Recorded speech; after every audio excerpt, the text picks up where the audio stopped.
Panel yang pertama adalah panel media. Gue sering lihat netizen bilang, ya kan, bahwa media isinya sampah katanya. Media katanya isinya sampah, katanya ya, kata netizen ya. Gue lihat di Twitter ya kan, kalau nggak di komen-komen Instagram, katanya media isinya sampah. Podcast isinya sampah. TV isinya sampah, katanya gitu. Katanya kita nggak punya konten-konten mendidik. Nah tapi di sisi lain ada juga yang berpendapat bahwa konten mendidik nggak ada karena marketnya nggak ada katanya. Ya, marketnya nggak ada, masyarakatnya nggak mau kan ada konten mendidik katanya gitu. Nah gue mau coba kita diskusi ini nih hari ini gitu. Gue sebenarnya pengen tahu apa sih yang orang anggap sebagai konten mendidik. Seperti apa yang lo anggap, oh ini konten mendidik nih gitu, bukan konten sampah misalnya. Nah gue akan coba panggil pelaku-pelaku medianya nanti di sini. Untuk gue coba tanya perspektif mereka. Nah silakan coba nanti lo tanggapi gitu kan, sikapi di dalam diri lo. Kira-kira setuju gak sih dengan standar-standar kualitas konten yang para pelaku ini pakai. Dan gue juga bakal coba angkat di sini gimana mereka bikin konten yang engaging juga, yang bisa ngejual juga. Supaya medianya bisa sustainable ya kan. Jadi nanti gue bakal tanya-tanyain ke mereka gimana nih lo bikin konten di tengah market yang katanya nggak mau beli konten mendidik. Nah terus lo ngapain di sini bikin konten mendidik ya kan? Kayak ini maksudnya apa nih? Jualan tapi padahal marketnya nggak ada. Nah jadi nanti coba kita tanyain ya kan, bener nggak sih nggak ada marketnya atau apa yang mereka lakuin untuk kemudian jadi ada marketnya misalnya ya. Nah take away yang gue pengen nanti lo bisa bawa pulang adalah pertama, lo bisa dapet mungkin nanti standar kualitas konten yang harusnya lo bisa setuju ini yang bakal gue pakai untuk menyeleksi konten-konten yang ada misalnya. Sehingga lo juga bisa memilih channel seperti apa yang lo support, yang lo follow, yang lo subscribe, yang lo like dan lain sebagainya dan yang enggak. Dan yang kedua adalah apakah lo setuju dengan misi edukasi yang mereka bawa. Karena mereka ini datang dari media-media yang punya misi pendidikan. Jadi mereka punya misi nih, mereka mau mengedukasi publik gini. Nah nanti coba lu dengerin kira-kira lu setuju atau enggak. Dan yang terakhir kalau lu setuju sama misi pendidikan yang mereka bawa, gue harap balik dari sini lu bisa kontak mereka untuk jadi partner mereka. Entah lo jadi ikutan kerja di media mereka, lo jadi partner untuk bikin sesuatu bareng mereka, kolaborasi untuk suatu project or whatever. Tapi intinya hopefully ada yang nyangkut di sini, mereka bisa dapat teman bermission baru. Jadi lo bisa barengan sama mereka bawa misi pendidikan yang mau kalian bawa. Itu. Oke, karena para panelisnya juga udah datang, gue akan langsung panggil aja satu persatu. Gue akan mulai dari si bocah dulu ya. Angelina Nabila, temen gue di Malaka Project. Kita kasih tepuk tangan dulu. Angelina Nabila, silakan naik, kamu di sebelah sini ya. Karena nanti angle aku kan kanan, nanti Cinta juga angle-nya kanan. Jadi kamu di sini. Sorry, kamu tengah sini deh. Kamu tengah sini biar nanti Abby di situ. Kamu angle kiri. Ya udah. Dia angle kiri ya. Sorry, jadi dia di sini. Kamu ininya dicopot dulu ya, sayang. Dicopot aja deh. Nah, nanti kamu ada ungu-ungu di atas merah nggak cocok ya. Oke. Oke, Angelina Nabila adalah salah satu content creator di Malaka Project bareng gue. Dia pegang satu rubrik. Apa nama rubriknya, Angie? Pakai mic-nya ya. Halo, orang-orang nggak dengar sayang. Nama rubrik aku Chasing Reality. Chasing Reality, iya. Oke, Chasing Reality di YouTube channel Malaka Project. Nanti di sini Angie bakal cerita apa sih yang dia bawa di kontennya dia. Selanjutnya gue akan panggil Abigail Limuria, Abby. Tepuk tangan dulu buat Abby. Oke, silakan di tengah Abby. Ya, ini angle kiri, nanti angle kanan salah satu lagi. Kalau Abby cakep dari angle mana aja, jadi nggak apa-apa di tengah. Oke, di Velma gue nggak kenal ya konsep muji orang cakep tuh seksis atau itu adalah sesuatu yang nggak boleh. Jadi kalau gue manggil Angie sayang atau gue bilang Abby cakep, that's basically one of the cultural thing yang menurut gue harus dinormalize lagi. I think it's a normal thing untuk muji orang cakep. Thank you Kania. Kania juga cakep banget by the way, boleh dong ditepukin tangan. Thank you. Oke, terakhir ya satu panel lagi, satu panelis lagi. Cinta Laura, Kiel. Oke, silakan Cinta. Cinta punya media namanya Puella, tadi Abby punya media namanya What Is Up Indonesia. Can you sit here? You're fine here? Yes. Ya nanti bisa nengok ke kanan, nengok ke kiri dikit aja. No hugs. Seneng banget Kania inget angle aku. So honored karena itu penting guys. Yeah, that's called empathy, ya, understand POV dan kebutuhan orang-orang. Oke, tadi gue udah dikenalin lah ya, panggilannya Kania. Di sini ada Cinta, ada Abby dan Angie. Nanti mudah-mudahan kalau waktunya cukup, gue akan coba ambil questions atau komen dari teman-teman. Tapi let's try, kita mulai dulu ya. Sorry, mic-nya kelebihan. Ada yang bisa ambil dari panggung? Ini kayaknya tadi gue ngambil mic yang Olive ya. Thank you. Oke, so apa kabar teman-teman? Sharing dulu kabarnya gimana? Baik-baik, enjoy, nervous, or anything? Biasanya orang kalau gue undang ngobrol katanya nervous, ya mudah-mudahan enggak. Jujur nggak nervous karena biasanya kalau aku ikut panel kayak gini, aku selalu minta pertanyaannya in advance. But because it's you, karena ini kamu, aku nggak minta pertanyaannya. Aku yakin kamu nggak akan menjerumuskan kita ke tempat yang tidak baik. Ya tadi baru aja Kania mau ngomong ya. Biasanya mungkin selebriti atau tokoh publik suka kayak nervous kalau mau diundang ke panel atau diskusi karena suka ada konten-konten atau platform-platform yang fokusnya tuh nyari pernyataan blunder dan pernyataan kontroversial. Jadi mereka suka dijebak untuk ngomong pernyataan-pernyataan dipotong taruh TikTok jedak jeduk gitu kan. Nah, gue mau make sure bahwa gue nggak ngelakuin itu di sini. Ya, so you guys can like rest easy. Oke, kita mulai dari ini dulu kali ya. Mungkin bisa pada sharing medianya apa. Deskripsi singkat konten-kontennya tuh apa sih yang dibawain di situ? Jadi biar pada kenal juga mungkin buat yang belum kenal sama medianya. Boleh dari Abby dulu deh. Ya. Oke, thank you Kania by the way. Kalau ditanya gue gimana, excited banget. Karena mungkin kalau teman-teman di sini sadar nggak sadar, Kania tuh jarang banget diundang ke panel-panel tentang cewek ya. Jarang Jadi diundang ke acara cewek Iya, maksudnya yang dia. temanya kayak girls power atau itu kayak Kania hampir gak pernah gitu. Jadi akhirnya bikin Kania nggak sendiri ya dihitung kan. ya sebagai cewek. Maybe. Jadi senang banget maksudnya ada event perempuan versi Kania dan I think a lot of kita di sini juga bisa relate ke versi yang ini ya. Jadinya seru banget. A little bit about me, Abigail Limuria, co-founder dari What Is Up Indonesia atau singkatnya WIWI, WIUI. Itu ada di Instagram, Twitter, ada YouTube juga, TikTok. Singkatnya itu adalah media sosial politik yang dimana kita ngerangkum dan translate event-event sosial politik Indonesia tapi ke bahasa Inggris dan memes. Kenapa? Karena aku sadar bahwa ada subset dari anak-anak muda Indonesia, orang-orang muda Indonesia yang lebih nyaman ngomong bahasa Inggris. Dan nggak bisa ngikutin berita pakai bahasa Indonesia, tapi ironisnya mereka yang punya sumber daya banyak. Jadinya dengan What Is Up Indonesia, Wiwi ini kita coba jadi jembatan supaya mereka bisa tetap ngikutin dan mungkin bisa do further research beyond that. Dan kita lakuinnya pakai memes, jokes, pop culture biar seru. Gitu sih. Thank you Abby. Kasih tepuk tangan dulu buat What Is Up Indonesia. Oke, lanjut ke Angie dulu. Kalau aku adalah salah satu co-founder dari Malaka Project. Ini adalah satu kanal media yang bisa kalian temui entah di YouTube, ada di Instagram juga. Dan ini Kakak Nia adalah salah satu foundernya juga.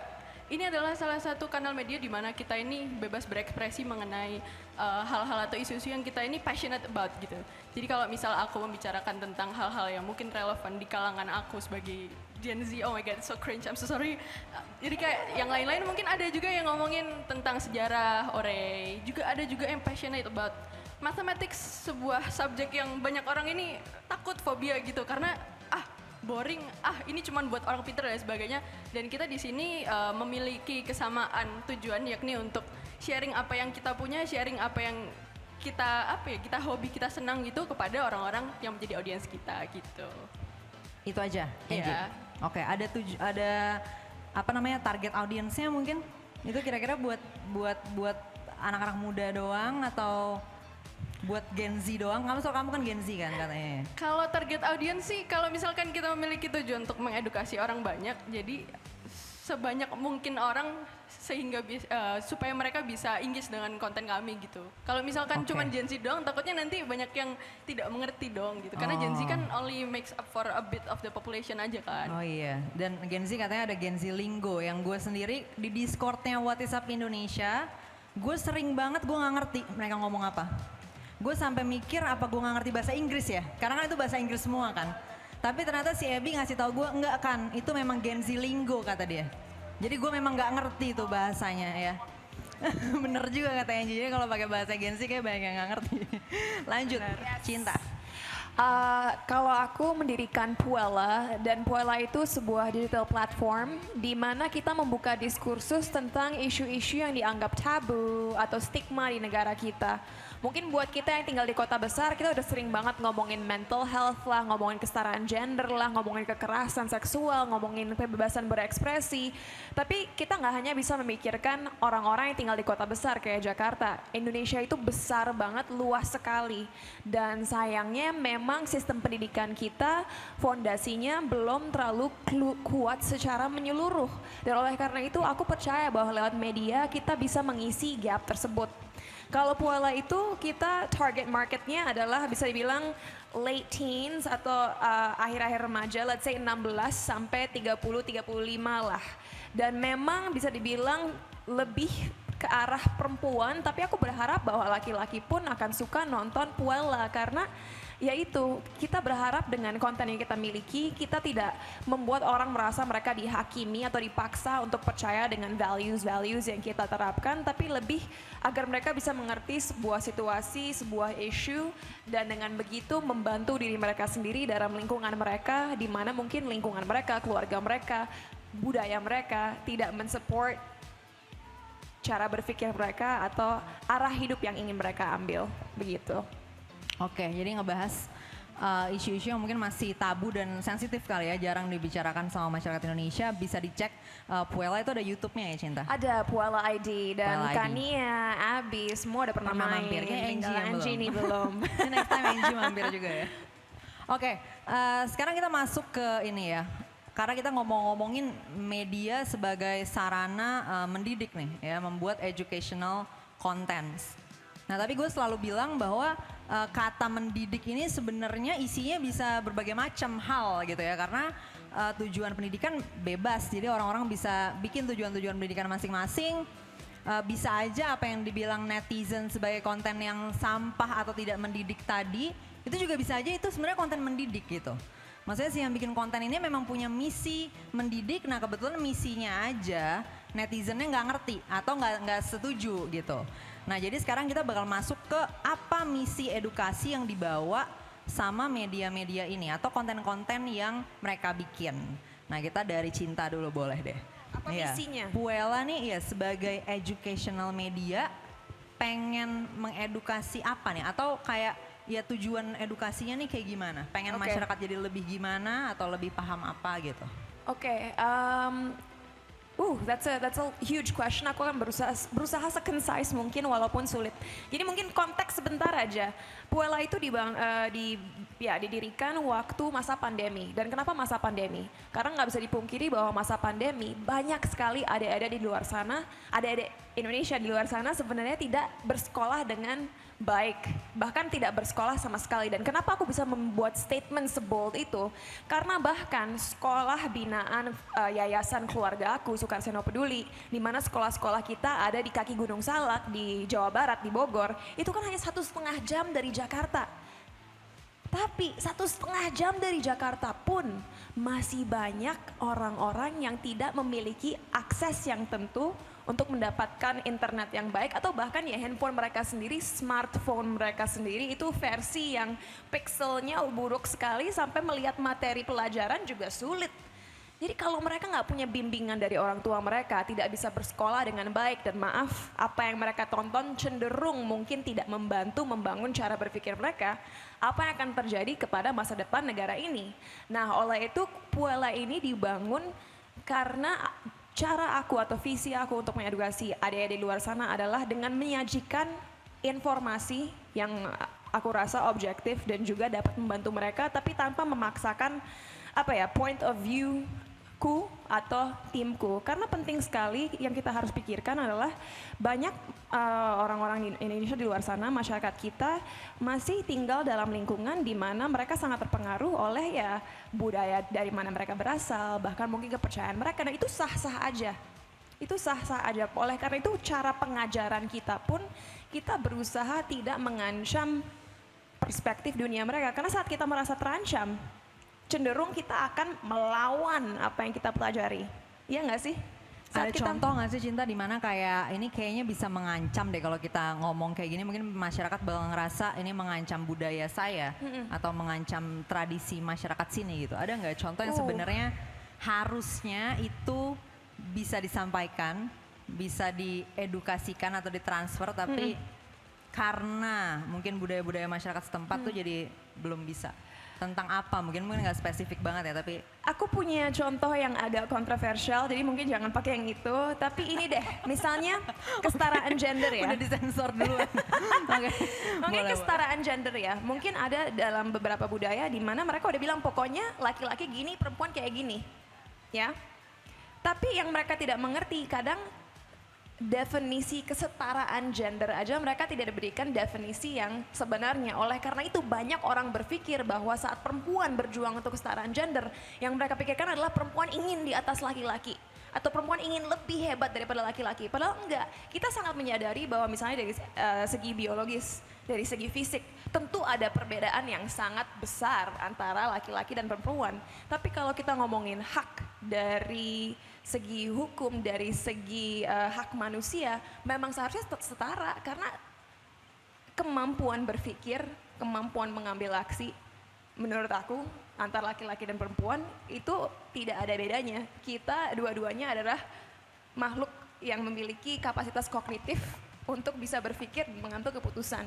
Jadi secara hak manusia, hak untuk hidup, untuk menjalani hidup sesuai apa yang kita inginkan, there should be no real difference gitu. Dan makanya lewat Puala misalnya kita ngomongin kesetaraan gender, kita ngomongin ini dari different school of thoughts. Kita ngomongin dari segi biologisnya, kita ngomongin dari segi psikologisnya, sosiologisnya, antropologisnya dan lain sebagainya, tapi dengan cara yang gampang dimengerti oleh masyarakat secara luas. Jadi mungkin kita nggak sedetail pembahasan Kania kalau dia lagi di Malaka Project, tapi at least kita memberikan langkah-langkah awal agar masyarakat bisa mengerti isu yang kita bicarakan, agar mereka at least memiliki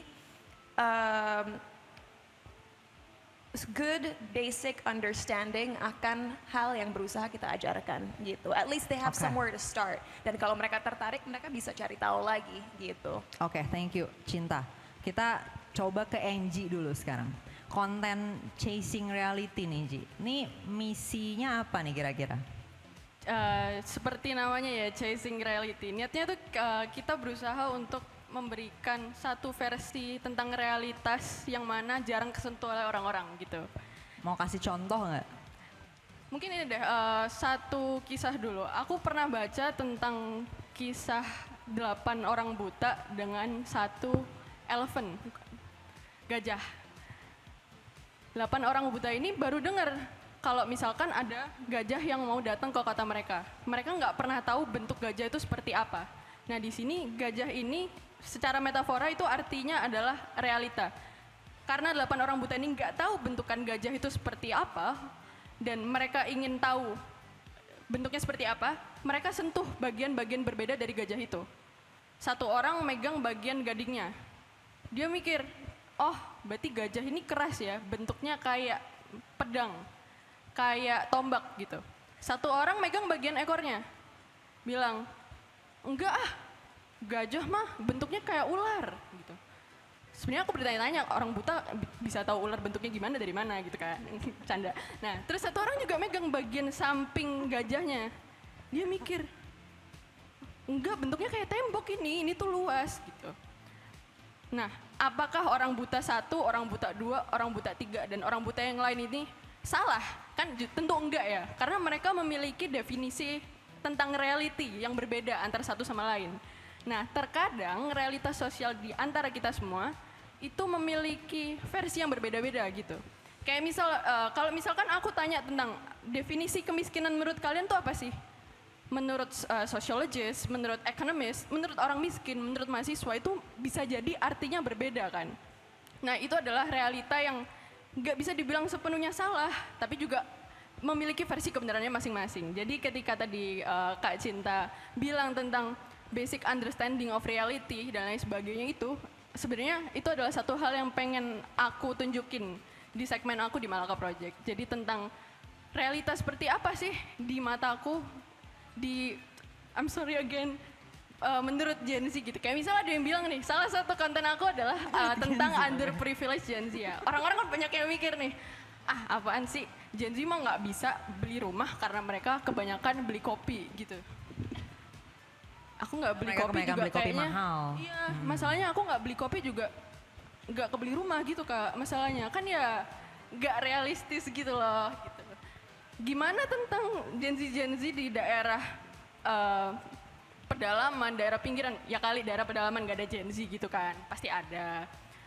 Dimana tentang underprivileged Gen Z di kota besar yang mungkin kerjaannya ini underpaid, yang mana mereka ini nggak bisa afford kebutuhan basic dan lain sebagainya. Tentu aja mereka ini beda tentang beda dengan definisi Gen Z yang sering digaungkan oleh orang-orang kan, kayak Jerome Pauline dan lain sebagainya. Menyindir teman sendiri nggak apa-apa dah.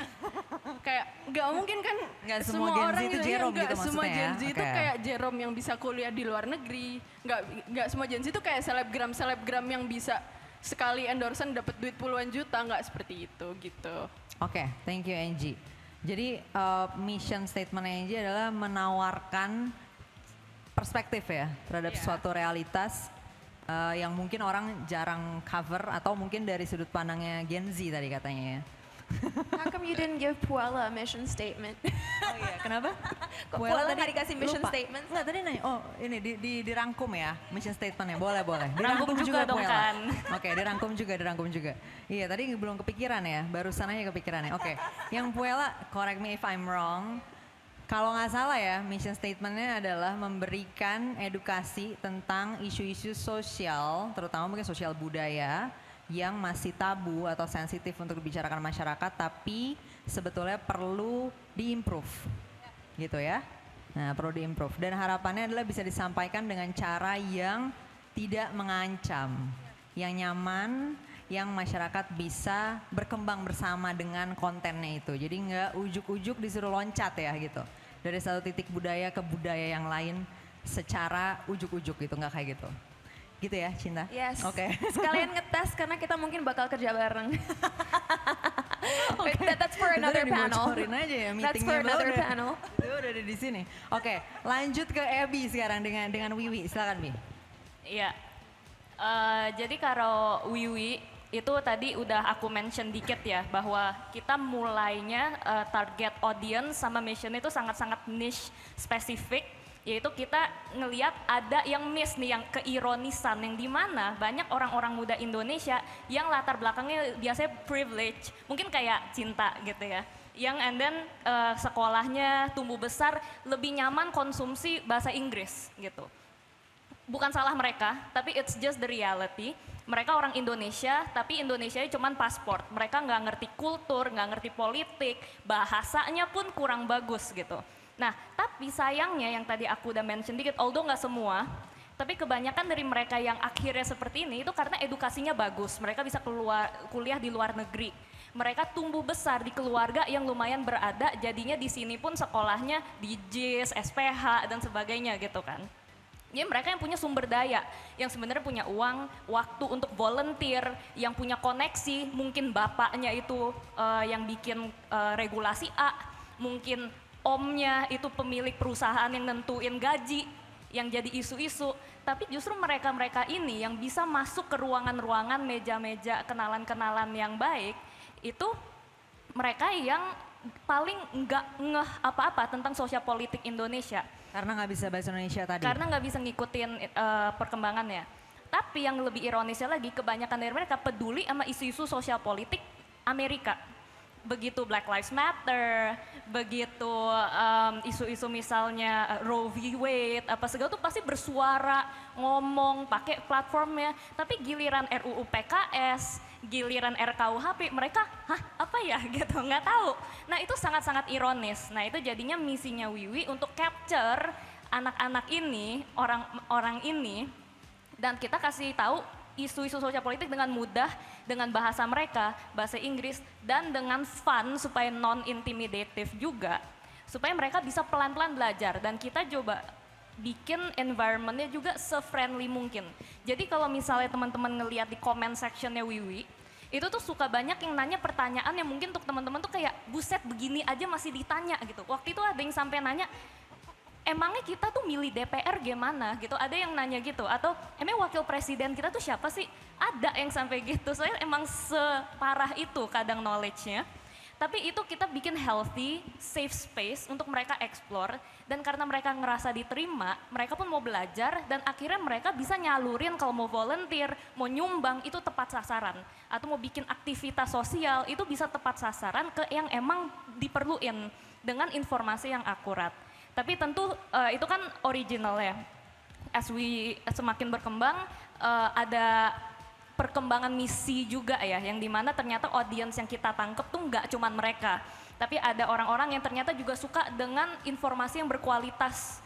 Karena banyak mungkin media-media yang ceplak-ceplak atau kebanyakan ads mereka susah baca, akhirnya di Wiwi udah dirangkum enak bacanya. Mereka suka memesnya, soalnya seru.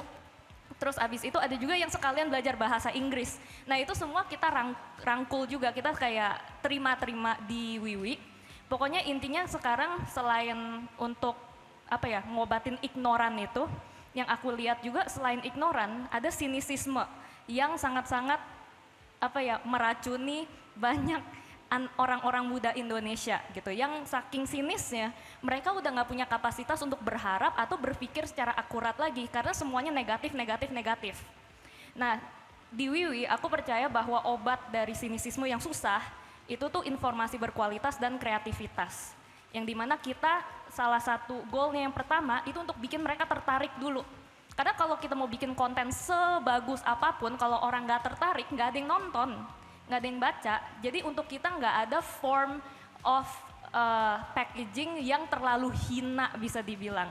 Mungkin ada banyak akun-akun terlalu kan alay gitu ya. alay, Maksudnya kadang-kadang hina dibilangnya, gitu. oh kalau kayak gini mah terlalu alay dong. Bener, gitu, kayak terlalu, TikTok mah ngapain iya, gitu, atau aplikasi misalnya kandang monyet katanya kan Iya. sampean. Maksudnya kayak basically jadi pejoratif. Tapi menurut Wiwi kita justru fair-fair aja, makanya kita pakai kalau orang seneng pokoknya asalkan ini engaging. asal engage dulu gitu, Iya. supaya engagement itu kan jadi gateway untuk quality education.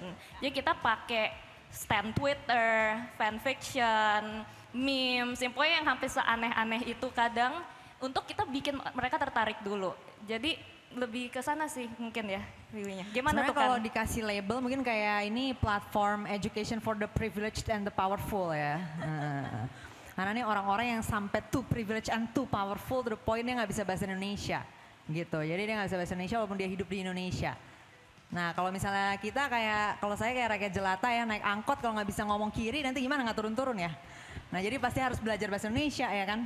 Nah tapi kalau misalnya naik turun Alphard dengan driver kan nggak perlu ya kan. Nah jadi dengan kondisi hidup yang seperti ini ya kan, dengan akses yang luar biasa ini, jadi mereka lemah dalam bahasa Indonesia nih. Itu yang terjadi, itu yang menjadi audiensnya si Wiwi ini ya. Mungkin sekarang nggak sebagian besar sih ya, cuman maksudnya awalnya adalah Abby dan teman-teman timnya di Wiwi ini adalah kepikiran ya bahwa gimana nih dengan teman-teman Bulenesian ya kalau nggak salah sebutannya ya. Iya, yang sama Andovi Iya, sempat sama dipanggilnya Andovi itu. sempat disebut sama dia Bulenation kata dia.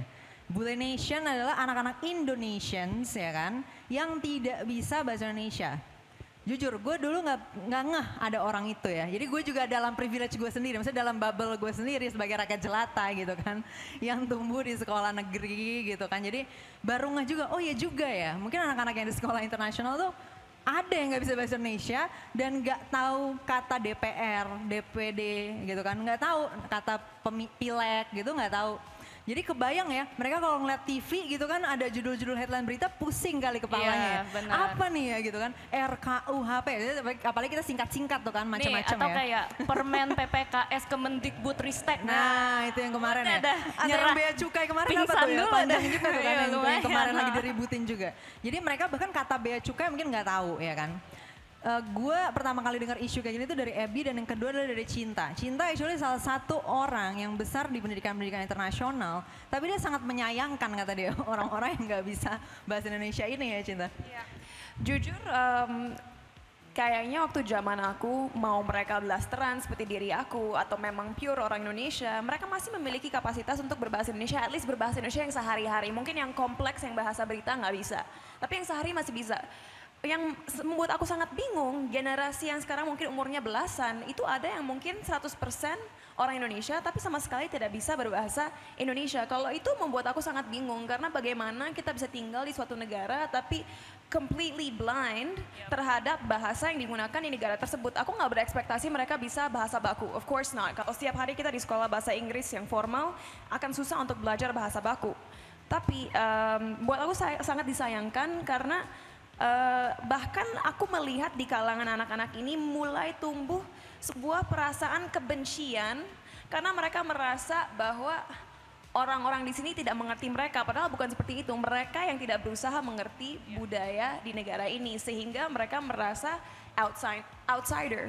Kalau aku mungkin pernah dalam fase itu, tapi aku sadar dan aku sempat ngomong ini sama salah satu teman kita, mungkin ada yang tahu, Indah Ji kemarin, aku bilang ke dia, banyak sekali benefit mungkin yang kita dapatkan dengan pendidikan internasional dan juga dengan bersekolah di luar negeri, tapi bukan berarti kita boleh berekspektasi bahwa semua metode yang kita gunakan di luar negeri bisa diaplikasikan di Indonesia. Satu, itu nggak fair. Dua, tentunya ada perbedaan sudut pandang, budaya, cara melihat dunia. Dan mungkin in konteks dengan masalahnya juga belum tentu dibutuhin. Maksudnya belum tentu harus kopas metode itu juga kan. Iya, jadi at the end of the day kita malahan yang harus memiliki humility untuk mengerti apa keresahan orang-orang di sini, bagaimana mereka memandang kehidupan mereka, dunia mereka, permasalahan yang ada, dan bagaimana ya kita bisa menggunakan apa yang kita udah pelajari mungkin dan integrasikan hal tersebut terhadap situasi yang ada di sini gitu. You know what I mean? Yeah. Like adjust. You have to adjust gitu. Ya beradaptasi inilah ya dengan konteks kulturalnya gitu kan, dan konteks budaya. Tapi tetap aja ya, thank you juga tetap buat Wiwi udah membantu mentranslate juga sebelum mereka berusaha menjemput ini ya. Jadi dan mungkin nambah dikit, maksudnya di Wiwi tuh kita bukannya mengokekan keignorannya mereka ya. Kita memfasilitasi keignoran mereka, enggak. Tapi setting yang kayak Cinta bilang, mereka ini beberapa, lagi-lagi enggak semua. Nggak semua.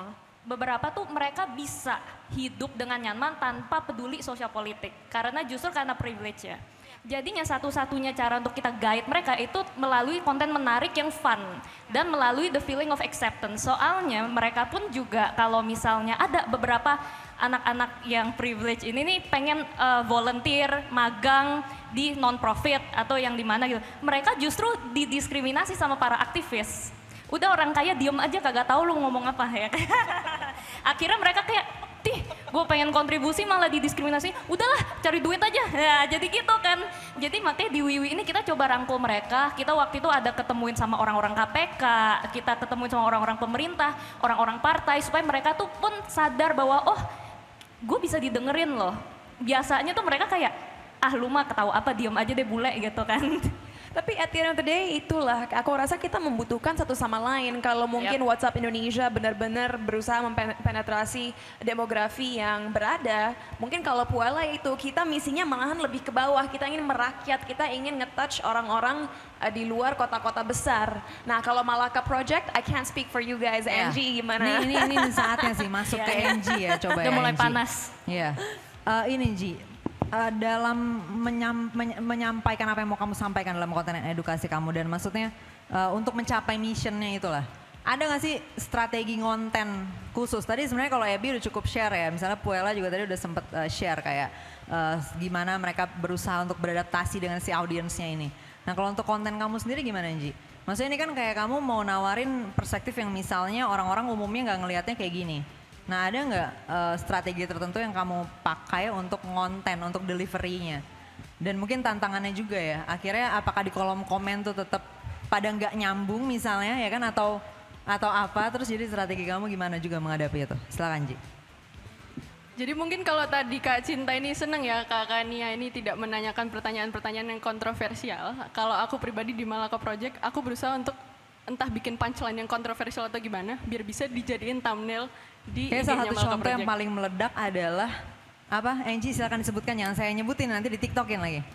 Coba Angie, yang kemarin meledak banget. Jangan ada yang rekam, jangan ada yang masukin TikTok tolong. Cuman gara-gara bilang bapak kau kiper MU. Yang marah orang-orang ngefans MU, padahal poinnya bahkan kita nggak ngomongin tentang MU sama sekali gitu loh di konten itu. Cuman ketika kita dia bikin berusaha punchline untuk apa ya?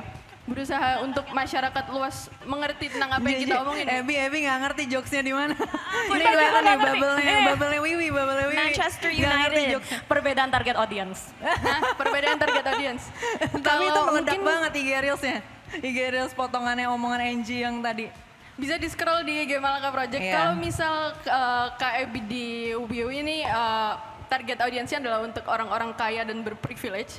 Kalau aku mungkin target audiensnya adalah untuk orang-orang yang sebenarnya enggak penasaran sama sekali, tapi karena denger sekali nih punchline, ini orang gila nih, dia mikir kayak gitu. Terus dia penasaran, dia lihat, dia buka konten itu, ya boleh gitu. Nah, karena kedua target audiens yang berbeda ini, mungkin lebih challengingnya di bagian aku secara personal adalah gimana caranya supaya kita ini bikin punchline yang ya ada kemungkinan di cancel dikit lah, banyak sebenarnya. Tapi masih bisa menyampaikan poin yang sebenarnya pengen aku sampaikan ke orang banyak gitu. Jadi tetap nyari punchline untuk bisa dijedak-jedukin TikTok Aduh. dan diramaikan di IG Reels, tapi pesannya tetap sampai gitu. Betul. Tapi pesan kamu di konten itu nyampe atau ketutup oleh kiper MU ini? Atau isu kiper MU ini? Hah? Aku nggak bisa speak for the majority ya. Kalau Aku kamu lihat di kolom kalau lihat komen, di kolom cukup. komentar sih, mungkin yang paling atas, yang paling banyak reply-nya itu orang yang nggak nyambung. Tapi Oke. untungnya yang nge-reply mereka ini orang-orang yang ngerti poinnya, nyambung poinnya gitu. Jadi I don't have to explain twice. Gimana Abby mau nanggepin? Tapi biasanya tuh yang ngerti nggak komen, yang nggak ngerti yang komen gak sih? Oh iya Itu benar. lah, itu Silent masalahnya. majority. Mereka ngerti Iya. tapi mereka diem aja. Jadi kolom komen lebih banyak yang nggak ngerti dan nggak nyambung dan marah soal kiper MU tadi ya. Tapi mereka marahnya karena apa Ji? Mereka ngerasa MU dikatain. Buat apa bawa-bawa MU? Kamu ini pansos ya? Oh, jadi dituduh pansos dengan membawa nama MU. Tapi bener sih kan dia tadi nyari punchline. Jadi benar, Tapi lumayan benar. emang bener lagi pansos Iya kan bener ya? lagi pansos bener. Jadi nggak apa-apa, marahnya valid nggak apa-apa. Oke, jadi yaudah strategi gimana ngimbangin itu ya berarti Inci ya. Iya. Antara si apa yang membuat attracting traffic dengan gimana menyampaikan maksud kamu dengan oke. Betul. Cinta gimana? Sama nggak? Maksudnya menghadapi isu yang sama juga nggak? Mungkin mencoba untuk gaining traffic dengan cara tertentu tapi kadang-kadang mungkin ada backfire juga.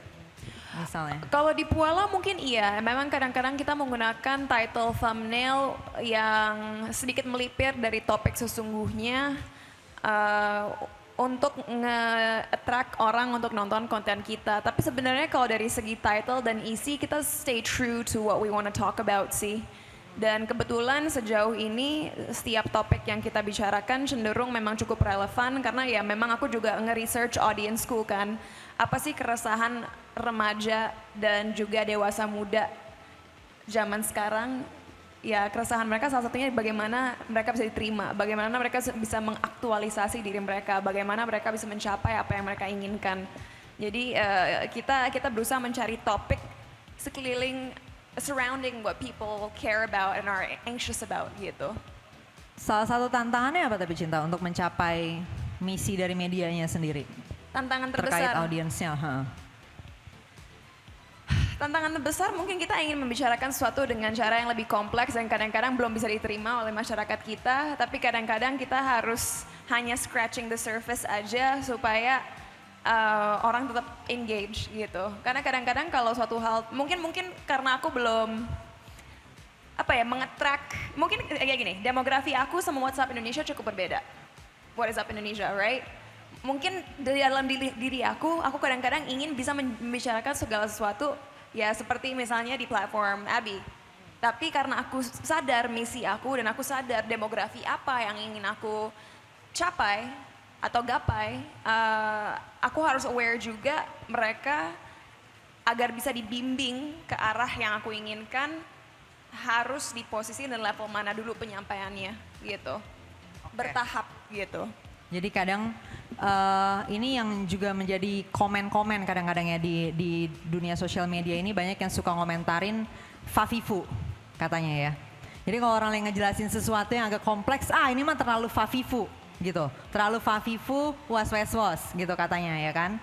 Nah benar sih maksudnya ada mungkin ya konten yang memang terlalu fafifu. Maksudnya sebenarnya bisa disampaikan dengan chill ya kan, tapi dia fafifu gitu. Iya itu benar.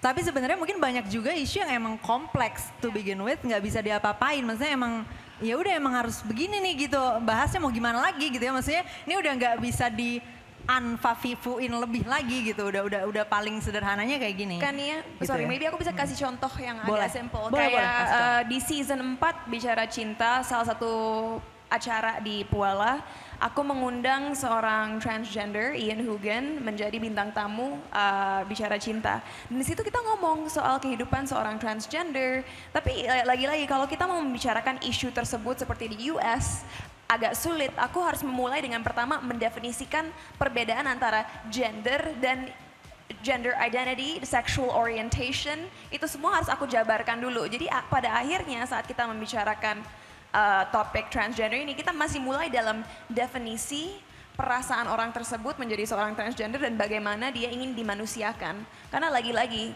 kalau kita mau langsung kontroversial aja tanpa memberikan definisi yang akurat, susah untuk orang menerima topik tersebut. Tapi thank God it worked out really well, dan dari situ orang mulai menyadari bahwa bahkan kalau kita mau bicara dari segi budaya, ada beberapa budaya bagian Indonesia di mana ada 5 gender, ada lebih dari 2 gender atau identitas gender yang diterima gitu. Tapi kan itu harus diingatkan lagi, walaupun mungkin masyarakat ada yang sadar akan itu, mungkin generasi sekarang yang dididiknya berbeda, mereka udah tidak sadar akan fakta-fakta tersebut gitu. Jadi kita agak harus kasih crash course tentang topik transgender dan gender identity, sexual orientation dan lain sebagainya, supaya at least pertama orang-orang sebelum mau langsung berkomentar dan mengatakan ini salah, mereka diajarkan dulu, sebelum kamu komentar negatif, ini faktanya nih. Gitu. Oke. Kita abis ini bakal masuk ke topik indikator kesuksesan, ya, measurement of success. Biasanya orang kalau punya gerakan ya, ini kan salah satunya ini media pendidikan nih tadi. Mereka punya tujuan gitu kan, tadi mereka punya misi, mereka mau kayak gini, mau kayak gitu. Tapi ketika gue tanya, lo taunya dari mana mission lo ini udah tercapai atau terprogres atau belum? Biasanya pada nggak punya matriksnya gitu ya, maksudnya kayak apa nih yang diukur, nggak tahu deh, pokoknya gue ngelakuin aja. Nah harusnya sih kalau mereka-mereka ini nggak kayak gitu ya, jadi mereka harusnya bisa share di sini contoh, terutama ini mungkin buat teman-teman yang mungkin mau bikin gerakan juga ya gitu, mau bikin gerakan atau mau bikin media, jadi lo bisa mungkin dapat insights atau inspirasi gimana mengukur kesuksesan gerakan lo itu gitu kan. Ini gimana nih cara taunya bahwa misalnya tadi kalau konteksnya Angie bahwa orang udah dapat perspektif baru misalnya dari konten gue, atau kalau Cinta misalnya orang udah bisa yang tadinya nggak terima sama sekali isu ini atau nggak mau mendiskusikan sama sekali jadi mau misalnya. Atau Abby, ternyata gue udah dapet nih orang-orang yang tadinya privilege, gak ngerti ini, gak ngerti itu jadi lebih ngerti. Nah kita coba tanyain dari pengalaman mereka, gimana sih mereka mengamati progres dari mission yang mereka bawa ini. Boleh dari Abby dulu. Silakan Abby. Abby, oke. Ya Abby dulu. Iya. Jadi lagi-lagi mungkin rada tricky ya untuk beneran bisa nge-quantify bener-bener kayak level of enlightenment seseorang ketika baca konten kita yang benar-benar kayak itu. Jadi the best that we do kalau misalnya di Wiwi itu kita periodically bikin survey. Nah dari pertanyaan surveinya itu kita tanya beberapa pertanyaan-pertanyaan yang rada ambigu. Jadi misalnya kayak kalian ada yang mau kasih tahu apa nggak tentang ke Wiwi gitu. Jadi benar-benar dibuka aja gitu. Terus atau misalnya aku juga ada yang lebih spesifik kayak kapan sih kalian decide, ingat gak kalian kapan decide untuk follow Wiwi? Atau misalnya konten apa sih yang paling ngebekas gitu. Nah itu jadi ada pertanyaan-pertanyaan gitu. Pertama aku ngeliat dari berapa banyak orang yang ngisi surveinya. Saya kalau mereka ngisi surveinya artinya mereka ngerasa udah invested di akun itu, ya kan? Kalau enggak kan mereka kalau kalian cuman casual enjoyer atau apa gitu nggak akan ngisi kan survei, apalagi yang sampai diketik kayak essay question tuh. Jadi pertama, yang kedua dari jawaban. Jadi aku suka banget nilai dari anekdot yang bahkan masuk lewat DM atau lewat dari itu yang mereka tuh sampai bilang kayak thanks to you, gue akhirnya bisa ngobrol nih sama opa gue gitu. tentang politik. Akhirnya gue ngerti dia tuh ngomongin parpol tuh ini maksudnya.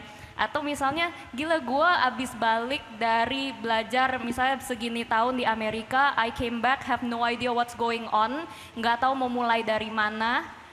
Tapi thankfully I found your account terus bla bla bla bla bla. Atau misalnya, gue tuh kayak nggak ngerti banget lah sama politik apa segala, terus habis itu always try tapi kayak mabok terus tiap kali itu. Jadi kayak anekdot-anekdot yang quality of anekdot itu tuh kita lihat dan dari situ bisa lebih kelihatan gitu ya.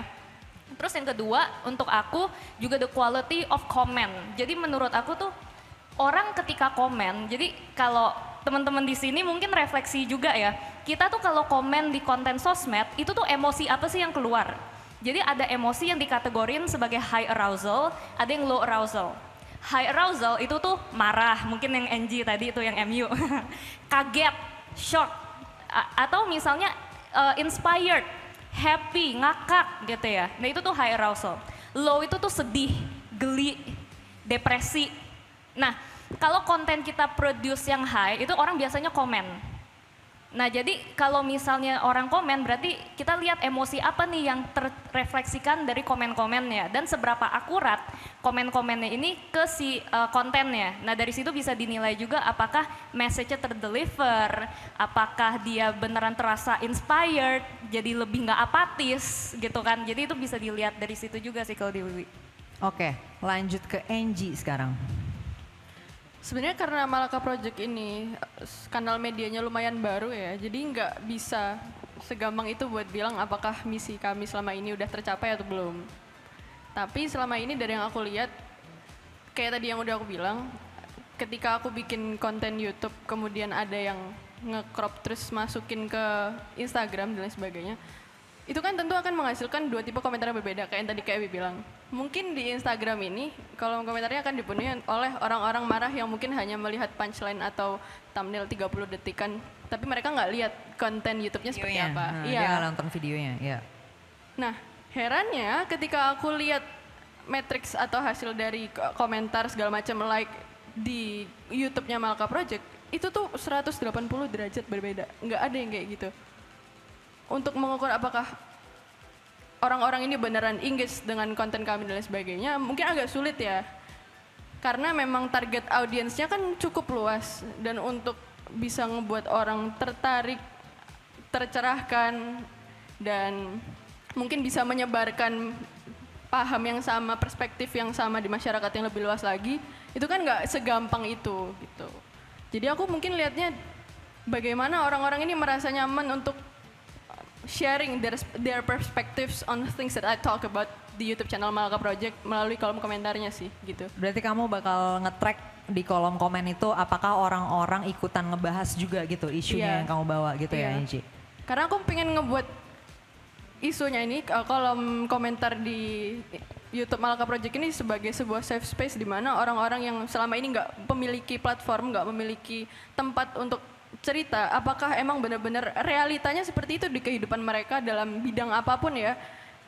Entah, misal waktu itu aku sempat bahas tentang guru itu profesi yang katanya by data penghasilannya paling tinggi, tapi ini bukan data di Indonesia. Herannya kenapa di Indonesia ini rendah banget, dan itu kan tentu aja akan berimbas pada kualitas pendidikan Indonesia. Bagaimana people view pendidikan itu seperti apa, kualitas lulusannya, nanti mereka jadi akademisi atau jadi tenaga kerja and stuff like that gitu. Dan banyak orang yang juga sharing di kolom komentar Malaka Project untuk menceritakan bagaimana sih pengalaman mereka sebenarnya sebagai guru, apakah mereka benar-benar ditreat dengan bagus oleh pemerintah di sekolah-sekolahnya dan lain sebagainya gitu. Oh, jadi di situ kamu ngelihat guru-guru juga ikutan komen dari pengalaman mereka gitu ya? Betul. Dan ketika banyak yang engage dengan isu itu di kolom komentar, itu menurut kamu berarti udah cukup tercapai lah, bisa dibilang cukup tercapai apa yang pengen kamu capai dari konten itu gitu ya? Karena emang niatku di sini adalah aku pengen spark interest orang-orang, tapi orang-orang yang memang terkait di situ, entah misal waktu itu aku bahas tentang guru, aku pengen mereka juga ngomongin tentang pengalaman mereka sehingga yang didengar tuh bukan aku. I just want to amplify their voices gitu. Oke, kita lanjut ke Cinta sekarang. Jujur, if I'm being very honest, karena aku kan datang dari dunia entertainment, aku udah kerja dari umur 12 tahun. 2 season pertama adanya Bicara Cinta di Puala, aku lumayan mengejar views. I'm not gonna deny that. Dan ayo kita jujur aja, tentunya sebagai content creator, kita ingin tayangan kita ya idealnya banyak yang tonton. Dan bagaimana aku mencapai itu di awal? Pada awalnya Puala didirikan, sistem yang kita gunakan adalah undang bintang tamu sukses, terkenal, Gen Z, biasanya usianya di bawah 25 tahun, karena mereka punya fanbase yang sangat militan. Dengan begitu kita membicarakan isu-isu dengan gaya yang sehari-hari, tapi secara subliminal mengajarkan masyarakat atau audiens kita values yang ingin kita terapkan gitu, dan itu sangat efektif. Apalagi kalau topiknya sangat relatable bagi masyarakat kita. Pernah aku mengundang Habib Hussein Jafar, walaupun dia bukan Gen Z, kita membicarakan bagaimana sains dan filosofi bisa berdampingan dengan agama. Dan itu sukses banget ya, nonton jutaan. Nah, tapi lama-kelamaan aku sadar saat kita ingin meluaskan topik-topik yang ingin kita bicarakan, kadang-kadang itu nggak selalu relate sama masyarakat kita. Dan disitulah kita juga melihat bahwa views mulai menurun. Tapi walaupun begitu, itu tidak membuat aku discourage atau berhenti melakukan apa yang aku lakukan dengan digital platform, yaitu Puala. Dari situ sama seperti Abi, aku mulai melihat sebagaimana engage orang-orang dalam kolom komentar dan bagaimana mereka merespon terhadap apa yang kita bicarakan. Kedua, sampai sekarang, walaupun misalnya views di YouTube tidak terlalu baik, kita melihat bahwa banyak sekali akun-akun TikTok dan Reels mengambil cuplikan dari YouTube kita, dan itu kadang-kadang bisa sangat viral, yang nonton jutaan, di atas 10 juta. So that's another good indicator. Tapi jujur ini lebih subjektif. Tapi yang membuat aku sangat bahagia dan merasa bahwa Puala melakukan suatu hal yang baik adalah setiap aku mengunjungi sebuah universitas, karena jujur aku cukup sering melakukan seminar di berbagai universitas di Indonesia, target market yang aku targetkan yaitu late teenagers, dewasa muda, apalagi yang perempuan, cenderung setelah seminar tersebut mendatangi aku, dan ini nggak terjadi sekali 2 kali. Sudah banyak sekali instances di mana ini terjadi, mereka datangi aku dan bilang, terima kasih ya sudah menghadirkan Puala, this has helped me so much in my life. Dan dari situ aku menyadari, oke, berarti ini udah ketangkap nih demografi yang aku mau, tapi bagaimana memperluasnya? Nah, di situ tentu banyak PR yang harus dikerjakan, tapi those are my 3 metrics so far. Oke, thank you Cinta. Berarti masih ada, maksudnya awalnya sih kuantitatif banget, maksudnya pure number dari views gitu ya. Tapi lama-lama kan tadi ada misi edukasinya juga sebenarnya yang mau dikejar, dan dengan begitu mungkin akan harus ada titik kompromi jadinya antara kuantitatif matrix yang sifatnya views dan mungkin engagementnya juga like, share segala macam, dengan apakah berhasil menjangkau misalnya audiensnya dan apakah audiensnya merasa terbantu. Seperti tadi contoh instances di mana Cinta ketemu sama para penontonnya Puala. Oke, kita masih ada waktu nih harusnya buat questions dan atau comments dari teman-teman penonton. Jadi silakan boleh angkat tangan kalau ada yang mau nanya. Ya. Oke. Halo semuanya, kenalin nama aku Ipeh, aku mahasiswa sebenarnya, tapi lagi magang di Jakarta. Aku mau nanya ke 3 kakak-kakak kalian semua. Kan tadi kakak udah menyebutkan bahwa apa yang men-trigger kakak untuk mendirikan platform ataupun komunitas kalian masing-masing. Yang aku pengen tahu adalah dalam mendirikan platform itu kan hal untuk memastikan bahwa platform ini bisa berjalan dalam jangka panjang atau sustainability-nya kan pasti ada pertimbangannya ya. Nah, dia membutuhkan biaya yang juga tidak sedikit, sumber daya manusia yang juga nggak sedikit. Gimana cara kakak bisa menyikapi itu gitu. Terus tadi aku menyinggung kata Kak Nia, kalau misalnya dari kita ada yang ngerasa ada beberapa isu di Indonesia yang belum terjamah dengan platform yang udah berkembang sekarang, terus kita pengen nih coba untuk membuat gerakan yang setipe gitu. Apa sih yang harus kita siapkan? Kita mulai dari mana gitu? Terima kasih. Ditampung dulu ya. Lanjut dulu pertanyaannya, boleh mic-nya dioper, Indah. Di depan sini, paling depan. Ya. Jadi pertama terkait sustainability of the business. Angie sih sebagai adik kayaknya nggak bisa jawab ya, karena yang biasanya sibuk nyari duit gua sama Ferry. Atau orangnya ada nggak di sini? Oke. sama tadi kalau gerakan stipe. Bener sih karena gerakan udah banyak banget. Ya makanya tadi kan gue di depan udah bilang ya kalau lu sama join bukan bikin baru mulu. Ya silakan. Selamat siang semuanya.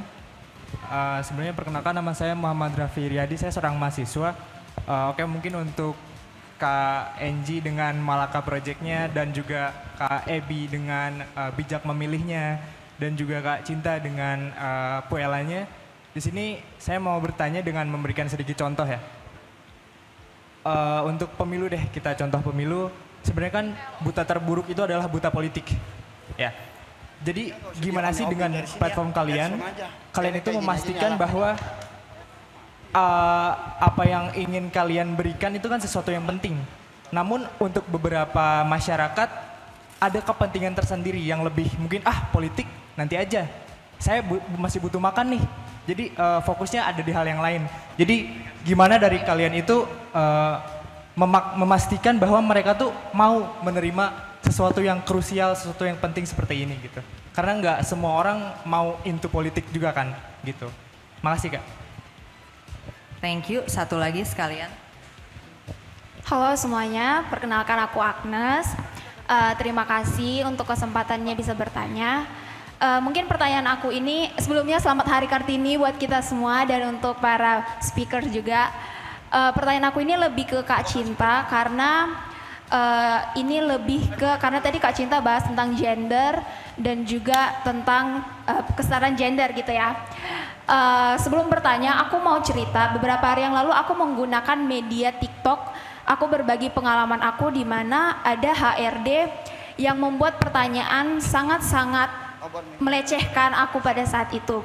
Dari 3 kriteria dia suruh aku pilih pintar, seksi atau cantik. Dan aku jawab pintar, tapi dia nanya, tapi menurut kamu seksi nggak? Kamu berbody nggak? Berbody nggak gitu?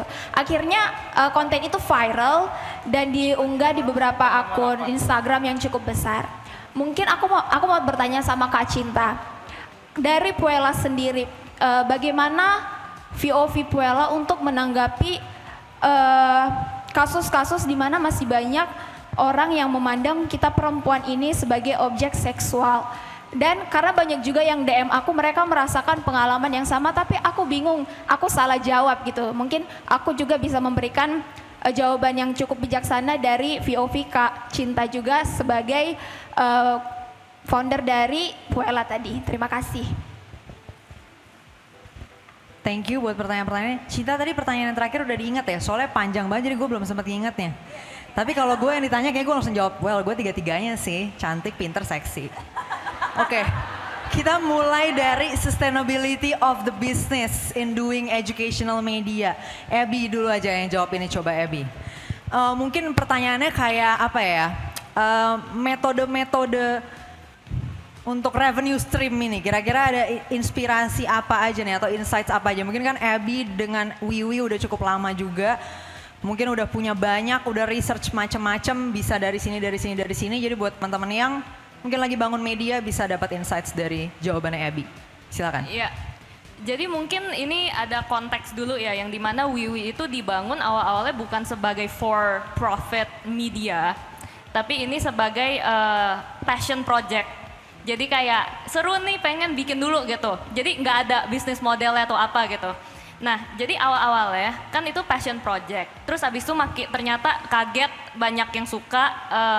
Abis itu akhirnya oh yaudah deh banyak yang minta aku mau volunteer gitu. Akhirnya yaudah masuk volunteer. Akhirnya Wiwi itu di-run sama volunteers. Nah ini satu hal mungkin yang aku tekenin yang dari awal gitu, bahwa target audience Wiwi adalah orang-orang yang punya sumber daya untuk volunteer.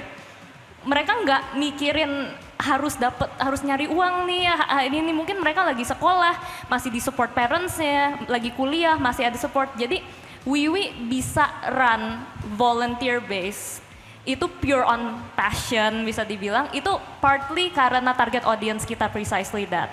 Nah itu jadi salah satu alasan kenapa menurut aku sangat penting untuk kita engage mereka-mereka yang quote and quote privilege daripada di-demonize atau malah diantagonisin gitu. Itu yang pertama. Nah tapi tentunya abis itu evolve, mulai ada masuk gitu. Tapi again, jadi Wiwi itu kan bisa dibilang homeless media ya. yang dimana media yang nggak punya, yang berplatformnya itu di social media. Kenyataannya emang homeless media itu belum ada best practice-nya bisa dibilang, yang dimana udah proven business model yang lu ikutin ABCD ini sukses. Kalau misalnya jualan kopi atau misalnya FMCG itu kan mungkin udah ada gitu ya best practice-nya, tapi homeless media ini belum. Nah jadi sebenarnya cuma ada 2 cara for you to make money, revenue stream in a homeless media. Yang pertama, either you sell to your audience atau you sell your audience to businesses. Jadi kalau if you sell to your audience itu apa? Event misalnya kayak gini, terus Kania minta bayar tiket misalnya, atau merchandise, atau misalnya subscription model, although itu nggak terlalu work ya di Indonesia gitu. Atau you sell your audience to businesses, itu ads, collaboration posts, yang dimana engagementnya itu tuh di harness gitu dan di monetize gitu. Nah itu kalau yang kayak gitu kan YouTube misalnya Malaka gitu kan dibikin AdSense, itu tuh you're selling your audience engagement to companies. Nah jadi sebenarnya mungkin ada, cuman I'm not aware of, cuman so far kategorinya cuman 2 ini. Nah kita di homeless media atau media new media ini harus sekreatif mungkin gimana kita navigate dan manfaatin 2 tipe ini tanpa eksploitasi. Dan tetap dengan upholding standar-standar kita. Jadi emang harus mikir terus, kreatif, do collaboration, project based dan sebagainya. That's how you create revenue, and Wiwi juga selama ini tuh tentunya dengan ini dan sebenarnya sama-sama aja kategorinya ini 2, cuma mungkin cara implementasinya tuh different media beda-beda gitu. Ya. Dari yang lain mau ada yang nambahin lagi untuk revenue stream?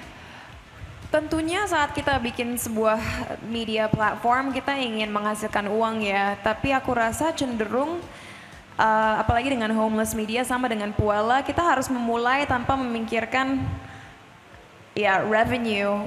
Mungkin itu akan berarti di awal konten kalian nggak akan se-high quality yang kalian inginkan. Misalnya nggak bisa menggunakan kamera yang terbaik atau sound system yang terbaik. Tapi kadang-kadang nggak semua konten yang sukses di YouTube atau platform manapun selalu yang kualitas tertinggi juga kok. Selama kalian punya modal smartphone dan diri kalian sendiri dan mungkin orang-orang yang mau berkolaborasi sama kalian bisa memulai dengan konsistensi tersebut dan dengan research yang baik di mana kalian bisa menunjukkan perbedaan kalian dengan platform-platform yang sudah ada. Dengan begitu juga kalian akan pelan-pelan meng-attract komunitas atau kelompok-kelompok yang memang akan tertarik dengan apa yang kalian sajikan. Dan kalau itu sukses dan terus berkembang besar, kadang-kadang salah satu revenue stream juga dari brands. Itu yang aku lihat dengan Puella setelah sudah hampir 3 tahun berdiri, semakin sini brands yang mendatangi kita atau kadang-kadang kita yang nge-pitch ke brands yang kita merasa memiliki visi dan misi yang sama seperti apa yang kita punya, dan disitulah mereka tap in dan berkolaborasi, dan itu salah satu revenue stream terbaik bagi homeless media atau platform-platform yang didirikan oleh para individu gitu. Oke, thank you Cinta. Kita bakal coba move on ke pertanyaan keduanya tadi yang soal bagaimana kalau mau bangun media atau gerakan setipe nih dengan yang udah ada, karena udah banyak banget gerakan ya kan. Tipsnya apa atau dari mana mulainya? Angie mungkin mau sharing? Kalau aku pribadi sih buat apa aku harus bangun sebuah media ketika aku sadar kalau misalkan modal yang aku punya tuh belum cukup gitu. Banyak orang yang mikir kalau misalkan oh aku memiliki keresahan tentang isu ini, oke, let's make sebuah platform untuk mengakomodir isu tersebut. First instingnya tuh oke, gue bikin platform buat ini gitu ya. Why? Kenapa kalian gak bisa nyari relasi yang lain yang mungkin namanya lebih besar atau memiliki modal lebih besar? Kayak misal mereka udah punya platform sendiri, dan untuk supaya kalian tuh bisa menyampaikan keresahan-keresahan yang ada di kepala kalian sehingga nanti bisa diamplify ke masyarakat yang lebih luas lagi gitu. Soalnya kalau misalkan aku pribadi nih, aku kalau misalkan ngomongin tentang apa ya, let's say aku buat sebuah channel YouTube yang bahas tentang hal yang sama yang aku bahas di Malaka Project, yang ini tentang realitas sosial yang ada di sekitarku gitu. Kalau aku pribadi buat di channel YouTubeku, mungkin viewersnya akan sekitar 1000, 2000, itu juga alhamdulillah banget gitu kan. Itu termasuk iklan itu. Tapi karena aku sadar I'm not that bright of a person di mana aku ini punya modal untuk bikin platform yang bisa menyentuh kalangan masyarakat luas, aku memilih untuk mengiyakan ajakan Kak Kania dan Kak Ferry waktu itu untuk mengisi atau menjadi talent di Malaka Project gitu. Karena menurutku nggak semudah itu untuk membangun sesuatu yang sustain di kedepannya, sekaligus bisa mencapai goals yang kita inginkan. Apalagi ketika goalsnya itu educating people, yang mana itu kan based on a very altruistic motive ya, nggak ada motif yang pengen dapat duit banyak dari konten. Kalau kayak gitu kan jadi selebgram aja ya kayak, gitu menurutku. Oke, dari yang lain ada yang mau nambahin untuk yang bikin gerakan Stipa? Oke, kita lanjut ke pertanyaan yang ke Cinta dulu tadi yang dari Agnes. Pertama aku suka banget jawaban Kania tadi. You know, I'm smart, I'm sexy, I'm beautiful. Pasti kaget tuh kalau HRD-nya dijawab seperti itu. Jadi gajinya gede banget nih, gitu. gitu langsung nego gaji. Jadi gini, mungkin bisa dibilang generasi di atas kita, bahkan generasi di bawah kita, pasti seksisme ada. Apalagi dengan media yang ada di Indonesia, mau itu TV ataupun platform digital, masih banyak kejadian-kejadian di mana perempuan diobjektifikasi dan banyak kelakuan yang sebenarnya tidak baik dinormalisasi. Apalagi kelakuan-kelakuan yang berbentuk pelecehan terhadap perempuan, which is wrong, right? Tapi untungnya seiring berjalannya waktu, bahkan di Indonesia, kalau kita sekarang nonton film, nonton series, nonton materi, karya seni, apapun itu, semakin banyak tokoh-tokoh perempuan yang diangkat dan diceritakan atau ditunjukkan sebagai pemimpin atau sosok yang kuat. So that's a really good start. Tapi kalau sampai ada kejadian seperti itu, pertama aku sih pribadi nggak akan segan-segan untuk melaporkan kejadian itu ya di perusahaan kamu. Dan saat kamu melaporkan ke bos dan bosnya juga ngerasa oh whatever itu nggak penting ya, kayaknya Agnes tahu bahwa mungkin tempat itu memang bukan tempat yang tepat buat kamu. Just leave that place behind. Jauhkan diri kamu dari orang-orang yang punya cara berpikir yang terbelakang. Tapi aku rasa daripada kita berkoar-koar itu salah. Yang kita harus lakukan juga menjadi contoh bagi diri kita sendiri. Be the strong woman you wanna be. Tunjukkan kepada orang-orang di luar sana bahwa kamu mampu sukses, kamu mampu mencapai apa yang kamu inginkan, kamu mampu memiliki pendirian yang kuat, kamu mampu mengambil keputusan buat diri kamu sendiri. Jadi walaupun di luar sana masih banyak orang yang menghakimi, masih banyak orang yang merendahkan, abaikan mereka, jauhkan diri kamu dari sosok-sosok seperti itu. Bangunlah circle, bangunlah komunitas, dan juga gabunglah ke dalam komunitas yang memiliki pemikiran yang sama, di mana sebagai perempuan kalian saling mensupport sama lain, nggak hanya sebagai perempuan sih, laki-laki juga mensupport kita, dan kita bangun sudut pandang dan cara berpikir dan cara melihat dunia yang baru, di mana hal-hal seperti itu bukan lagi menjadi suatu hal yang layak dikatakan oleh orang-orang dalam masyarakat kita. So the change starts with you. Gitu. Thank you Cinta. Abby atau Angie mau nambahin, karena kan sama-sama cewek juga, setahu gue ya berdasarkan datanya yang lebih banyak mengalami harassment atau tadi ya mungkin komentar yang menjurus ke arah seksual dan lain sebagainya di dalam professional setting adalah perempuan. Nah mungkin Angie atau Abby juga bisa memberikan tambahan kalau ada. Tapi kalau enggak juga nggak apa-apa sih, nggak ada paksaan di sini ya. Ini bukan diktatorship soalnya. Jadi terserah. Kalau mau nambahin silakan. Kalau enggak kita move on ke tadi pertanyaan terakhir. Dan satu lagi, kadang-kadang predator seperti itu yang mereka inginkan adalah membuat kita takut, membuat kita merasa kecil. Saat kita tetap yakin dengan diri kita dan berbicara dengan percaya diri, malahan mereka yang akan kaget dan sadar, oh wow, I don't have power, aku tidak memiliki kekuatan untuk membuat orang ini merasa kecil. Jadi the power is in you, gitu. Lawan kayak Kania. Nah kalau Kania sih biasanya dipanjang-panjangin itu jokesnya. Orang ngejok seksual gue tambahin. Oke. But ya anyway, mudah-mudahan tadi insight dari Cinta cukup menjawab berarti untuk pertanyaan Agnes. Kita bakal move on ke pertanyaan terakhir tadi dari Mas siapa tadi yang depan? Oh iya, oke. Gitu ya, sorry gak kedengeran tuh. Oke, gue bakal minta dari semuanya nih. Jadi tadi pertanyaannya, ketika kita mau bawa suatu isu yang penting, tapi actually orang bisa aja nggak peduli sama itu, gitu ya. Tadi terutama misalnya konteksnya politik. Siapa sih yang peduli sama politik gitu? Maksudnya kalau secara survei mungkin masih sedikit orang yang sehari-hari mengkonsumsi isu politik. Gue sendiri baru tahu sangat banyak orang ternyata nggak tahu misalnya kayak konsep pajak gitu. Gue lumayan kaget-kaget. Gue udah kebiasa ngediskusin itu karena gue backgroundnya kuliah itu. Jadi gue juga baru oh iya juga ya, gue kan sekolah itu ya. Jadi kadang-kadang gue nggak tahu isu apa yang umum dan nggak umum di dunia sosial politik. Nah tapi benar kecenderungannya adalah orang-orang nggak terlalu banyak yang minat sebenarnya ya membahas politik kecuali bagian gosipnya ya atau bagian julidnya lah gitu ya. Misalnya kalau lagi bahas si ini bakal mengkhianati si ini nih, si ini bakal ninggalin partai si ini nih. Nah itu baru ya semua langsung ikutan ngomong gitu ya. Tapi kalau kita bicara isu teknokratisnya ya, misalnya kita lagi ngomongin sebenarnya kebijakan pajak progresif itu apa sih? Itu nggak ada yang ngerti tuh gitu, padahal itu yang harusnya kita debatin ya. Yang namanya persentase pajak pendapatan, kita mau naikin pajak warisan atau pajak aset atau pajak ini pajak itu. Nah itu nggak ada tuh, nggak ada yang ngomongin. Misalnya dikit ya, dikit yang engage. Paling Mas Haryo biasanya yang engage sama gue di Twitter. Kalau enggak, orang-orangnya itu aja lah yang ngomongin itu. Tapi orang umum enggak. Nah jadi pertanyaannya adalah ketika isu itu penting ya, fundamental. Misalnya tadi juga pajak salah satunya atau isu-isu politik lainnya. Yang sebenarnya itu mempengaruhi kita semua. Tapi orang nggak peduli gitu ya. Orang belum ada yang minat dan definitely nggak mungkin tiba-tiba nge-search di YouTube. Ya, misalnya nge-search di YouTube. Berapa pajak rate atau tarif pajak tanah gitu ya, nggak ada tuh searchnya di YouTube. Jadi kalau kita bicara algoritma udah pasti nggak ada. Nah kita mau tanya ke teman-teman pelaku media ini, gimana ketika mereka mau membicarakan isu yang penting tapi orang nggak minat, nah terus gimana bikin ini tiba-tiba jadi orang bisa mikirin ini gitu ya. Nah kita mulai dari Abby dulu. Kayaknya yang susah-susah mulai dari gua mulu. Iya, emang sengaja, Wi. Oke. Iya, jadi menarik banget. Aku waktu itu pernah ngobrol sama salah satu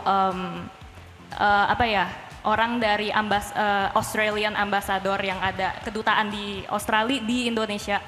Terus aku tanya, menurut kamu tuh benar nggak asumsi bahwa kebanyakan orang Indonesia tuh apatis sama politik? Dia tuh kayak, enggak, gue nggak setuju. Actually dari pengalaman gue, orang Indonesia sebagai negara itu hyper political, yang dimana maksudnya semuanya dikait-kaitin sama politik. Kita doyan nonton politik, kita doyan bergosip ria tentang politik, kita suka mengkonsumsi konten politik sebagai entertainment atau sebagai seperti fans sepak bola yang kayak MU tadi disinggung langsung marah gitu ya. Nah itu kita perlakuin politik sama gitu dan tokoh-tokoh politiknya sama. Tapi political literacy kita yang jongkok. Jadi apatis enggak, kita hyper political, kita doyan politik, tapi political literacy-nya yang jongkok yang mungkin tadi si Kania udah bilang gitu ya. Nah menurut aku ini sebenarnya adalah kondisi yang unik, yang dimana sebenarnya apalagi kalau ada momentum kayak pemilu, itu orang tuh merhatiin daripada nggak peduli sama sekali ya. Jadi menurut aku stepnya tuh mungkin nggak peduli, unaware sama sekali, abis itu tertarik tapi tertariknya hal-hal superficial, abis itu baru yang tertarik lebih ngomongin hal-hal yang mendasar, abis itu baru engage in discourse yang lebih itulah, lebih kompleks lah, tapi yang mendalam nggak harus semua gitu, harusnya kan yang basicnya aja lah paham gitu. Nah jadi menurut aku bahwa masyarakat kita demen gosipnya atau apanya itu bisa destruktif, cuman itu adalah suatu cultural thing yang sebenarnya edukator politik bisa gunain, bisa manfaatin kalau kita bisa speak their language, kita bisa pakai linggonya, kita pakai jokesnya mereka, we meet them where they are, itu bisa ada gateway yang menarik. Makanya tadi yang aku juga sempat bilang gitu yang dimana Indonesia tuh salah satu keahlian kita yang skillnya menurut aku kalau disandingin worldwide itu tuh kita bisa menang. Itu apa? Kan yang tahu apa kan? Meme making bukan? Benar.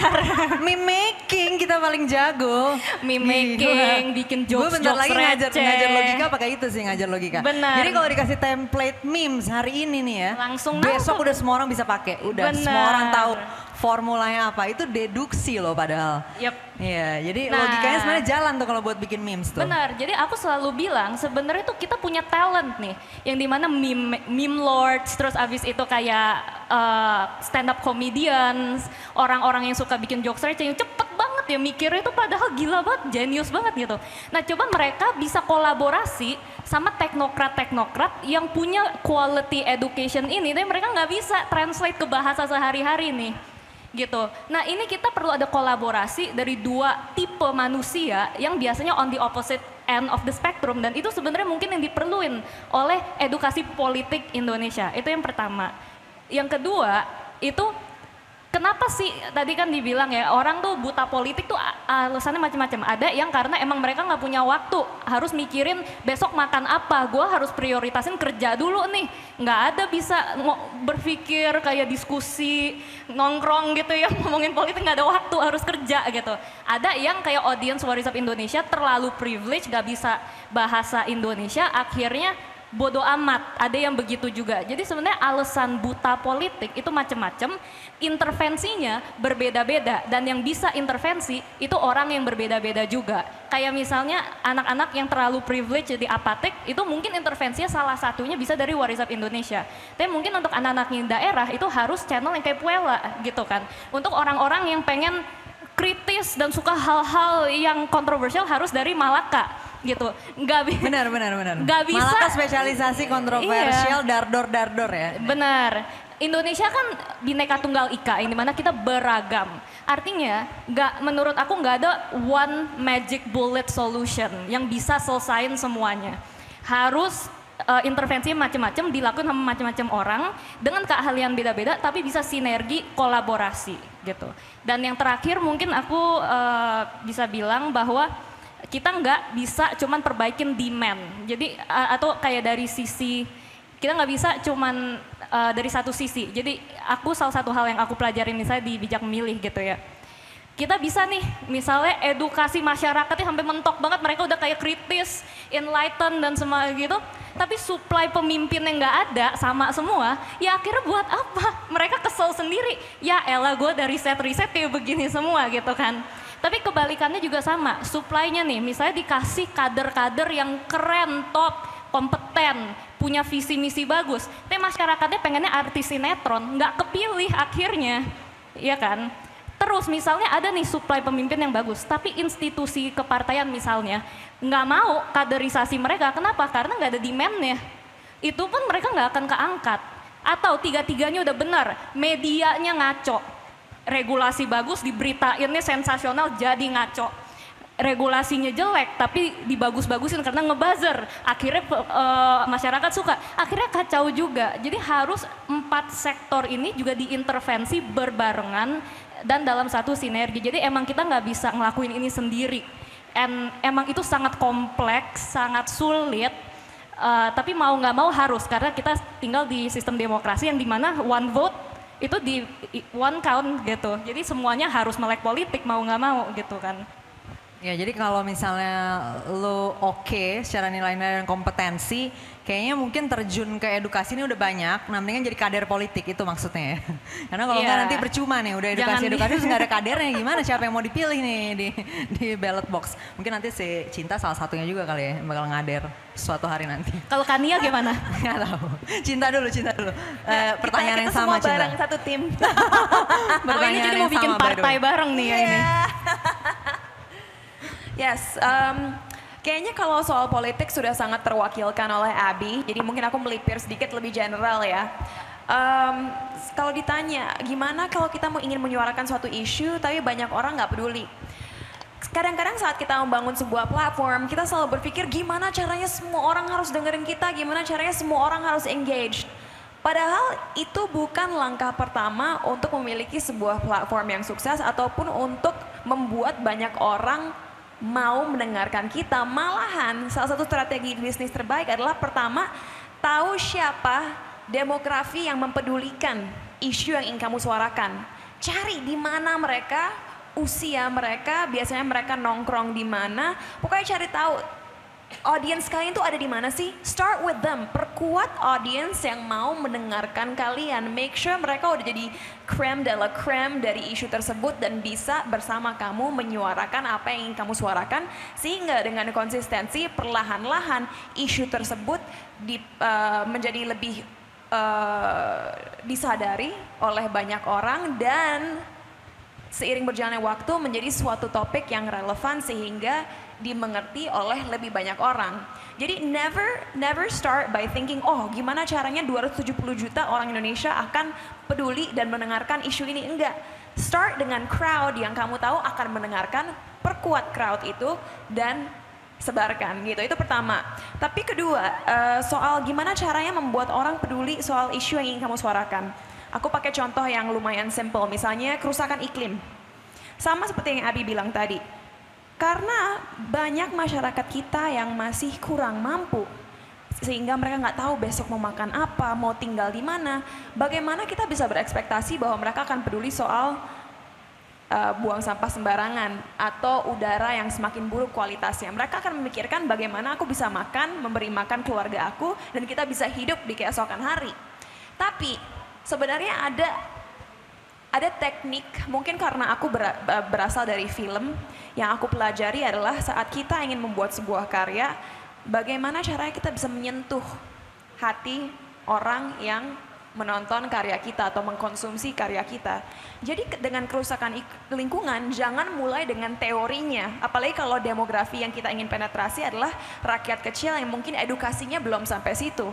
Mulai dengan membuat mereka sadar dengan kerusakan iklim yang ada, dengan rising sea levels, yang akan terdampak adalah mereka. Kenapa? Karena saat, how do you say rising sea levels? Kenaikan permukaan air laut. Itu, iya. I do this ya, for both of them all the time. Karena mereka suka kehilangan kosakata bahasa Indonesia ya. Saat permukaan air laut meningkat, benar? Iya benar-benar. Mereka akan tergusur kan, mereka harus pergi dari daerah di mana mereka tinggal. Pesisir itu ya daerah. Ya, nanti bagaimana, apa yang akan terjadi pada mereka saat mereka tidak memiliki opsi untuk bisa pindah dari tempat di mana mereka tinggal. Mungkin bagi orang yang kelas menengah ke atas, kita tinggal, oh oke, aku nggak bisa tinggal di sini lagi, pindah deh ke daerah lain, ke kota lain. Tapi gimana dengan rakyat kecil? Dengan kita memulai dengan hal-hal yang dapat mereka mengerti dan cerna, di situ juga mereka akan sadar, oh saya harus ikut nih berkontribusi melakukan sesuatu agar ini bisa terjadi atau ini bisa diperlambat prosesnya. Atau dengan kerusakan kualitas udara. Kita bicaranya bukan, oh CO2 membuat ini, karbon monoksida membuat ini. Itu akan membuat mereka, aduh ini pusing, nggak peduli, yang penting besok makan. Tapi buat mereka sadar dengan kualitas udara yang semakin memburuk, akhirnya anak-anak mereka mengidap penyakit ISPA. Apa yang terjadi saat anak-anak mereka mengidap penyakit ISPA? Mereka harus bawa ke puskesmas, bawa ke rumah sakit, biayanya tinggi. Semakin menjadi tanggung jawab dan beban yang luar biasa bagi kehidupan mereka. Jadi kita harus smart saat ingin kita menyuarakan suatu isu, jangan selalu berpikir teknis, berpikir bagaimana ini bisa dicerna dan mengerti oleh orang banyak. Dan ya itu jawaban aku, dua approach itu. Thank you Terima Cinta. kasih. Terakhir, Angie. Kayaknya enak juga ya jadi yang ketiga kayak gini ya. Semuanya udah disampaikan dari tadi, yang aku pikirin itu, aku mikir lama banget nih, jawab apa ya gitu. Udah dijawab. Ternyata udah disabet sama yang Udah terjawab teman-teman semua. Jadi udah nggak ada tambahan nih? Nggak ada dong, makanya ada dua orang ini di sini. Kalau quotes, nggak mau quotes. Nggak mau nanti Pantun, dijedak-jedukin masuk TikTok. Kasih tagline kontroversial dong buat title yang tadi kita omongin. Nanti yang kena Velma. Oh iya. Saya peduli dengan Kania Cita. Terima kasih loh Angie. Udah bener nih, nggak ada closing apa-apa nih? Atau mau ngasih apa tadi, kutipan bijak nggak? Saya kan tidak bijak ya. Makanya Gak kontroversial. apa-apa, di sini kita kutipan bijaknya dari yang paling muda. Enggak dulu deh. Nggak Ini ada. tadi benar-benar tadi ini. Tapi bener sih. Kayak dari tadi dibilangin kan, kalau misal mau orang lain peduli dengan apa yang kita sampaikan, buat mereka tuh mikir bahwasanya yang kita omongin itu sebenarnya berpengaruh juga bagi mereka. Bener 100%, saya Jadi setuju. sebenarnya kuncinya Sudah itu aja. ngasih kayak relevansi ya. Iya, intinya. betul. Membuat gimana supaya orang ngeliat, oh ini relevan buat gue gitu ya. Makanya agak heran kalau misalkan waktu itu ada pembahasan tentang Omnibus, RKUHP, RUU PKS segala macamnya. Terus orang-orang tuh mikirnya, ah kalian semua fafifu. Padahal ya kalau misalkan RUU itu disahkan, yang bisa jadi terdampak itu juga masyarakat, juga orang-orang yang marginal dan lain sebagainya gitu. Jadi emang menurutku yang harusnya jadi target audiens tuh mereka yang sebenarnya terdampak tapi mereka tidak sadar akan hal tersebut gitu. Tapi jujur dalam konteks pembahasan RUU ya, sebenarnya belakangan ini udah lebih banyak orang kayaknya ikutan ngomongin RUU gitu. Nah cuman ini tadi sempat disebut juga sama Abby ya, kadang-kadang media atau mungkin akun-akun tertentu ya melakukan simplifikasi atau pengheadlinean yang supaya heboh, supaya bombastis, tapi sebenarnya nggak sesuai sama isi RUU-nya. Dan sehingga pembahasannya menjadi chaos. Jadi itu juga perlu dikoreksi, jadi nggak cuma bikin relevan doang, tapi harus akurat juga, harus sesuai sama apa isinya gitu, apa isi isunya. Artinya sangat sulit sebenarnya untuk melakukan edukasi yang efektif. Makanya butuh banyak sedikit banget ya Pak Rel. emang. Ya tapi buat semua yang tertarik untuk ikutan juga gitu, yang melakukan gerakan-gerakan edukasi, mudah-mudahan tadi insights yang dikasih sama teman-teman panelis di sini bisa berguna, bisa ngebantu teman-teman ngebangun media ataupun gerakan, baik itu bangun baru atau ikutan, terutama nih tadi buat yang missionnya udah sama mereka, udah mendingan kontak langsung, joinan ke gerakan-gerakannya mereka. Mudah-mudahan bisa ngebantu buat ngelakuin itu dengan lebih baik dan lebih efektif lagi. Thank you Angie, Abby, dan Cinta. Kita udah selesai sesinya, tepuk tangan dulu. Tepuk tangan dulu buat mereka. Ini kayak tadi udah mulai ada yang zone out. Nah, sekali lagi tepuk tangannya coba lebih kencang. Kita bakal foto bareng dulu, boleh panelisnya berdiri. Mungkin pertama foto stage-nya dulu, maksudnya yang di panggung, sama nanti foto kita semuanya di sini dan bareng penonton. Oke, boleh. Fotografernya di mana? Ada? Oke, udah ya. Oke.